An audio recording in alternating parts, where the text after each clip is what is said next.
Welcome to the Limelight podcast, where authors, entrepreneurs, and thought leaders step forward to share their ideas, stories, and strategies. I'm Clarissa Burt, inviting you into thoughtful dialogue, refined insight, and an esteemed way of living. Hey everybody, it's Clarissa here again in the Limelight. I have somebody coming all the way in from Greece for this show, so it's a little late for them, but that's okay. We're going to make it work. He's awake. He's not asleep. He's awake. I promise. Anyway, really thrilled to have our next guest on, because this is such a great overcoming story. This is really a great story from a gentleman that used to live in his car to someone who obviously has done all of the right things after a moment of difficulty in his life. We've all been there. We've all had many difficult things that we've had to overcome. And I love the fact also that he's a proponent of the Ho'oponopono, who we're going to talk about that as well. Hold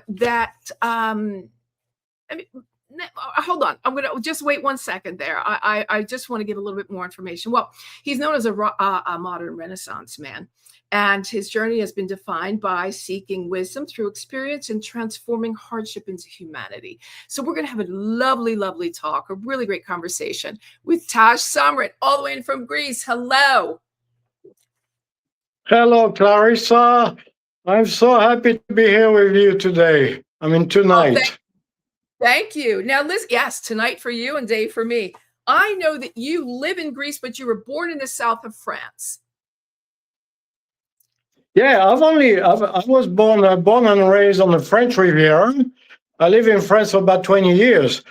But I've not been living in Greece very long. I decided about 4 months ago that I was going to take 10 months off from my traveling. I had been traveling extensively for the last 8 years, and I'm going to write a trilogy of novels. So I decided to find myself a little place in a little island called Chios, and I've been there for about 4 months. But I'm traveling right now to Mykonos. So we are doing this broadcast from Mykonos, beautiful island of Mykonos. Well, I lived in Italy for almost 30 years, so Greece, certainly. I know it, not as well as you, but I do know it. It is a fabulously beautiful country with fabulous food and lovely people. You went through some difficult times. As many of us do. I think there was a point, as I said before, that you were sleeping in your car. You went through bankruptcy. There was a really horrible time in your life. And at that stage, after a 28-year divorce, you decided that you were going to be moving on in some way, and you found, or looked for, or it found you, spirituality. Spirituality. By the way, the name of your book, if you have your book there, I'd love for you to show it. It's called Beyond My Soul. Do you have your book there that you can show it to people? Yeah, unfortunately, my book is in Chios. I didn't take it with me, I've only been traveling for the last couple of days. I just arrived yesterday in Mykonos.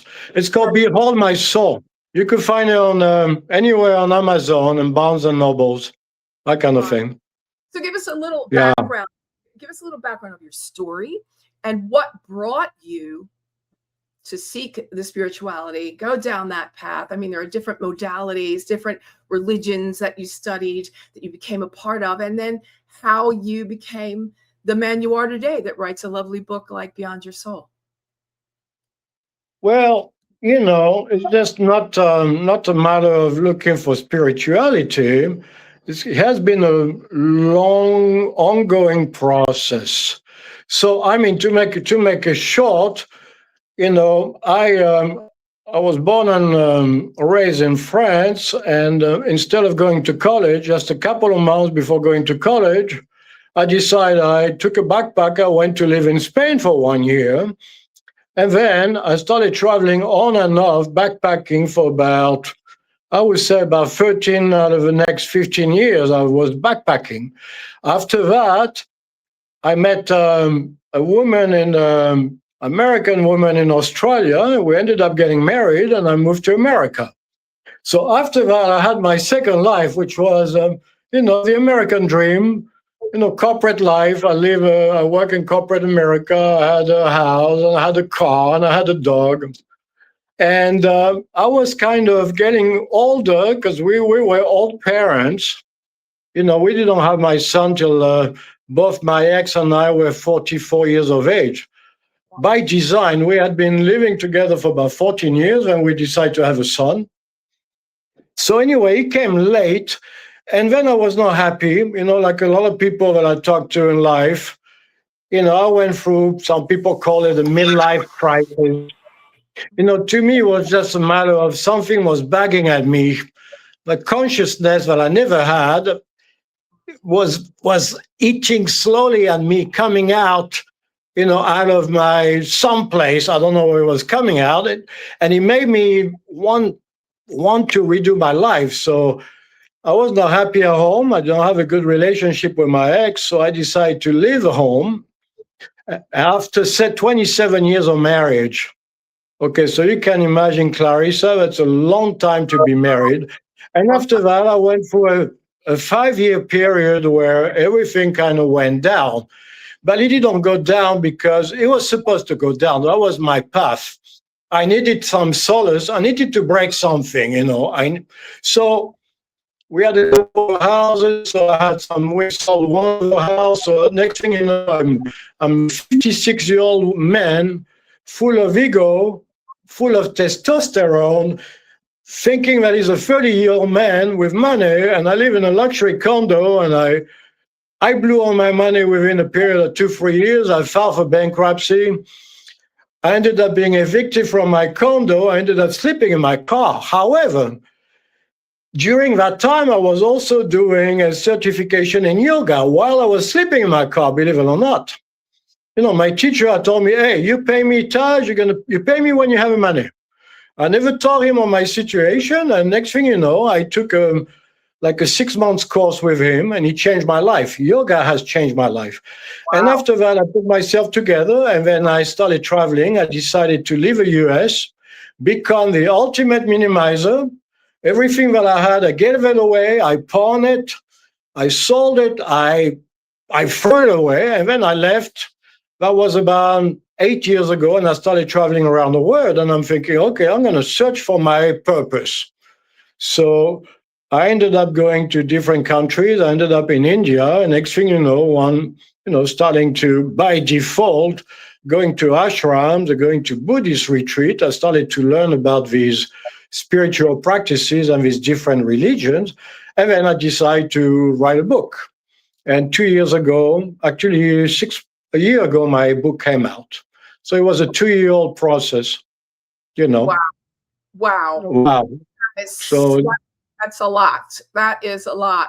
You, in your book, you talk about many things. One of them that I absolutely love is the power of forgiveness. Who were you forgiving? Well, this is a very good question. A lot of people I talk to from my travel, or a lot of my clients, I always talk about forgiveness. I always ask them, have you forgiven your parents? And you'd be surprised. 75% of the people in the world have not forgiven their parents. Doesn't matter if you have the best set of parents in the world. A lot of people don't forgive their parents. And our next question would be, have you forgiven all the people that hurt you? Your teachers, maybe your priest, your guru, your bosses, your spouses. And have you forgiven yourself, more importantly, for the harm that you did to other people? So I realized that my big problem in life is I was operating with my mind. I always had a Cartesian mind, black or white. I'm not the smartest person, but I always operated with the power of my mind. I could always rationalize everything through my ego, like a lot of people do. And my heart was closed because, like a lot of people that I know, we all have trauma. Everybody has some trauma, maybe from our youth. My parents, I had some abuse at home, but also you don't discount the transgenerational trauma that you could pick up from your ancestors.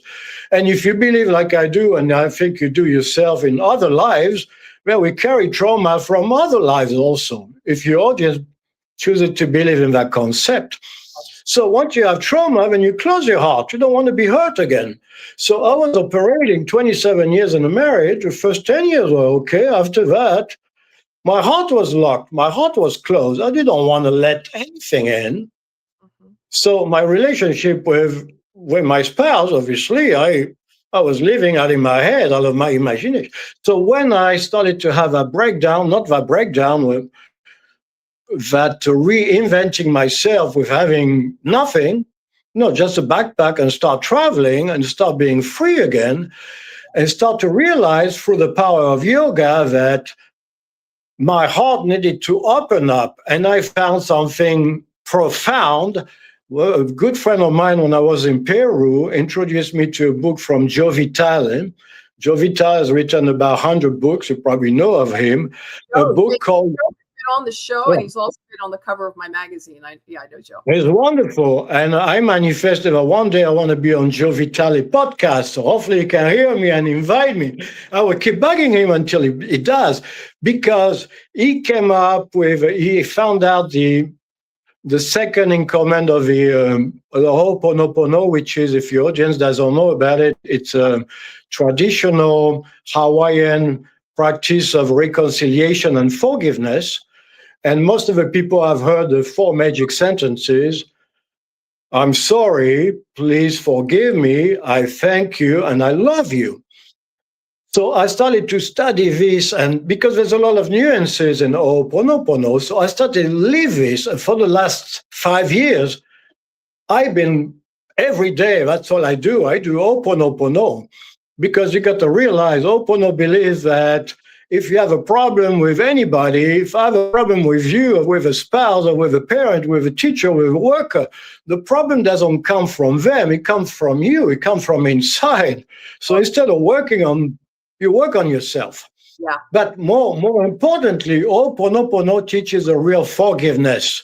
When you start saying, I'm sorry, you don't say, I'm sorry because I'm a bad person. You don't turn the other cheek. No, you say, I'm sorry because I had things in my life, they call it programmed in Ho'oponopono. They believe that we are like computer software. We come with program, we come with memories, and we come with virus. So you need to clean them, you need to clear them. Yes. So when you say, I'm sorry, you ask a divine power, whoever you want your divine power to be, it could be God, it could be anything else you want to call it. You ask them for guidance to help not be forgiven, to help forgive yourself. That's a big nuance here, Clarissa. Once you forgive yourself and you start forgiving the people that hurt you, and then you start forgiving yourself for the people that you harmed. Yeah. And now you find freedom, in forgiveness. Yeah, well, hold on one second, because that's your next point on here, and I wanted to get to that with you. It's freedom. You say, why taking responsibility is the first step to freedom. And there's your formula. Precisely. And all these years, for 55 years of my life, Clarissa, I'd be humble. I was telling you, I never took responsibility. Plus, I was born in France. The French people, I'm not to point fingers, but that's what they do. They always point fingers. You live in Italy for 30 years. Well, guess what? The Italians do the same thing. It's always somebody else. It's always somebody else's fault. I grew up in an environment with an abusive dad and a narcissist dad and kind of a pervert narcissist, and he's always complaining and judging everybody else. So what do you want a poor kid to do? He just follows in the footsteps of his parents, and he just follows the blueprint. So I never took responsibility. Once I took responsibility for myself, I realized that all the crap happened in my life. I was a creator of my own destiny. Once I realized that, then I could start working on the next step, the forgiveness. Yeah. That makes sense. And after that, gratitude. Yeah. That's a generational tribe. It's all the generational stuff that was foisted onto us. It's not ours. It's not ours. So to your point, that's really so prosperity is a mindset, you say, which I totally believe. You have to control over your destiny. You have more control over your destiny than you think. Because a lot of people get in their own way, Taj. A lot of people don't understand that there's a way out or a way through or a better way, and a lot of this is fear and the lack of courage. It really takes a lot of courage to stop.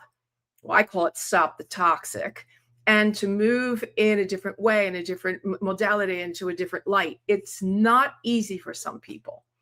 What would you suggest to them?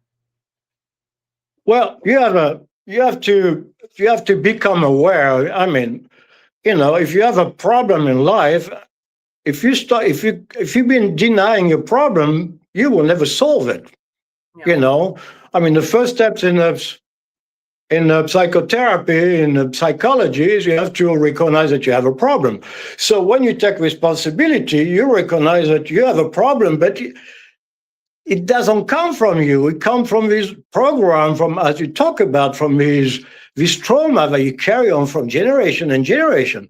I mean, myself, I went one step further. I was traveling in India, and then one friend invited me to go to Peru in the Amazon to start working with shamans. Yeah. And doing medicinal retreats. So I did for about 6 months. I went there about 3 times, but 6 months in total. And talk about getting rid of all this trauma. But anyway, I am not condoning that everybody should go to the Amazon, because not everybody is capable of.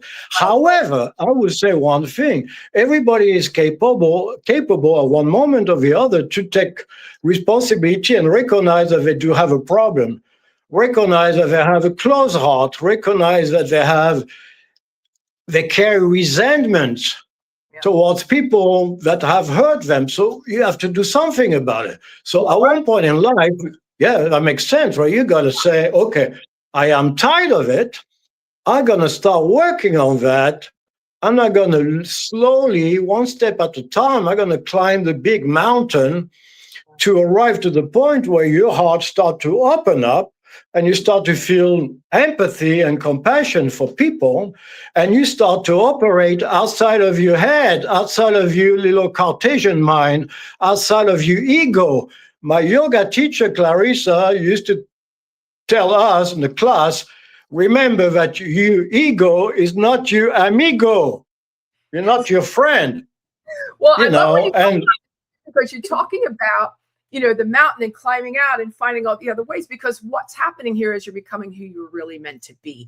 And you say there are 3 steps to discovering your true self. What would they be? 3 steps to discover your true self. Yeah. Well, first you got to recognize that you are, we are not perfect. We're far from it. We have a lot of, we got a shadow. If you study Carl Jung, there's a dark shadow in there. So you have to start being aware of that. And if you're not, just get some books from the library, and start reading about it, and start to realize that we have all these bad things about us. It's not, we got these dualities, So once you recognize that, then you start working on that. But you do not, the big important step, you do not feel guilty for yourself. You don't feel like a victim. That's another thing. You have to get out of that being a victim, or what do you call that? The disease that people have around. My mom was like that, beautiful lady. Beautiful heart, but all her life she was a victim. Everything that happened to her was always somebody else's fault. It was never hers. So back again to responsibility and get out of that syndrome. That's the word I was looking for. Get out of the victim syndrome. And from then on, now you start to work on little steps at a time. So, we talk about the 3 steps. Responsibility, get out of the victim, and pretty soon you start breathing. Maybe you do some yoga, maybe you do some exercise, maybe you join you do some volunteer work. That will work. That will help you open up your heart. Get a dog, train it as a therapy dog, and go and work in a hospital with people. Start to realize that we are blessed. So the first step I would say would be gratitude. I was a Frenchman, and a lot of our young generation, not to point finger at them, they grew up in a country, everything is given to them. They have no sense that you should wake up every day and feel grateful that we have a roof over our heads. I travel around the world. There's a lot of people that don't have potable water, okay? Yeah. A lot of people don't have a home. People don't have jobs. Yes. So we live in America, you live in Europe, we're the privileged ones. So once you realize that, then you have to feel grateful.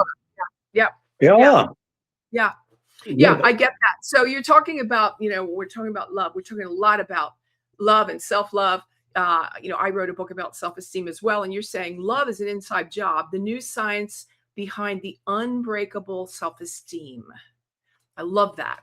So the science behind unbreakable self-esteem, when you say love is an inside job, how do we learn how to love ourselves?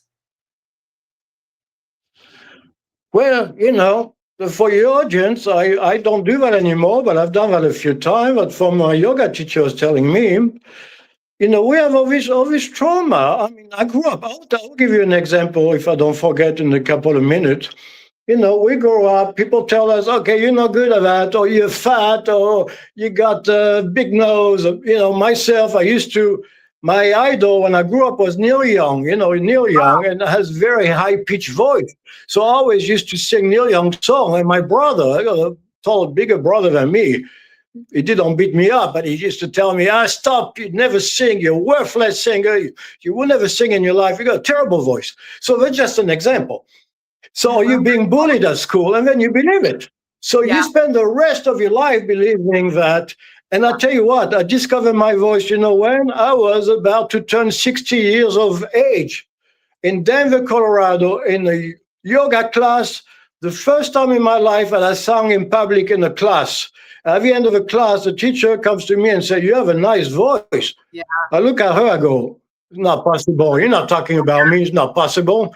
You got me confused with somebody else, because no, there's only you and another lady in the class. I know it's you. I say, you're saying that to be nice? She goes, no, you have a real nice voice. I was 60 years old, Clarissa. I had believed all my life that my voice was horrible. And I started from that day on. I spend my life singing. I sing mantras, my new love. I sing mantra 2 hours every day. I sing mantra. You know the power of music, the therapeutic power of music. But it all comes from all these limitations, this self-made limitation, this, I'm not good, I'm worthless. My dad, used to beat me up. So I think like I'm worthless. No, at one point, look at Nelson Mandela. He spent 27 years in jail. He was abused. He was not tortured. He was beaten up, and then he became president. So at one point, you got to get out of your circumstances and you start blaming yourself. So everything's inside. So once you start working on that little inside, then the magic happens. Yeah? Did I answer your question? Yeah, you've answered all of the questions. You've answered them beautifully. And I want to remind everybody about your book. It is called Beyond My Soul. And everybody can find it on Amazon, right? Beyond My Soul. That is from Taj Samrit. I've been putting the ticker on the entire video, so everybody watching could write it down. And remember, I usually ask one last question. And in this answer, you cannot say husband, wife, children. We know that those are extraordinary things in our lives. But up until now, what would you say has been your crowning moment? Crowning moment. Well, my name, my nom de plume, my spiritual name for the last 10 years is Taj. Taj means crown. That's my crowning moment, my Taj. No, you know what, Clarissa? I don't have a crowning moment. I had a lot of things that the aha moment in my life, but I'm a work in progress. I always tell people I'm a work in progress. Okay. I'm going to be 69 years old in July. In my mind, a problem, it's not a problem. It's good. I think like I'm a 50-year-old man. I know. I'm like Socrates, the Greek philosopher. I know that I know nothing. Yeah. The more that I learn about things, the more I realize that I know nothing. So I'm being humble. So my crowning moment is in the future. Fabulous. So I don't know if it's a good answer. I'll tell you what my crowning moment will be, because I wrote a book. It took 2 years of my life, a self-published a book, because somebody like me with my topic, writing about my life, who wants to read about my life? Who wants to read about my trauma? Pretty much nobody. So I will not have a chance to be published by a traditional publisher, so I have to go the self-publishing route. Yeah. And now I decide I'm I'm writing. I already wrote one book out of a trilogy of novels. So I'm already 4 months into a 10-month project. So I've already finished one book. I need to edit a book. So my crowning moment will be, Clarissa, when one day I will see my book on a stand at an airport someplace around the world.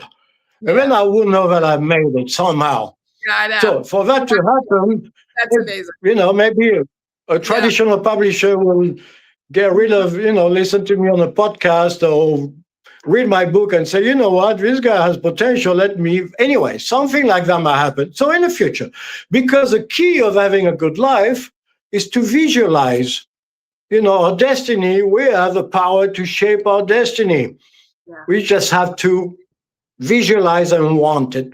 So I think that's what I like to visualize. One day I will be on the cover of some, on the in the shop someplace, on the shelf of Barnes and Noble. I wish it. I wish it for you. I'm going to say goodbye. Thank you so much for being on the show. Stay right there while I give everybody an appointment for the next In the Limelight. Thanks for listening to this episode of the Bye, Clarissa. That was a pleasure. Intelligent media for the savvy entrepreneur. You'll find my video interviews on YouTube and clarissaburt.com, and the audio version of the interviews you can get wherever you get your podcasts. Don't forget to connect with me on social, pretty much anywhere. And do stay well until we meet again in the Limelight.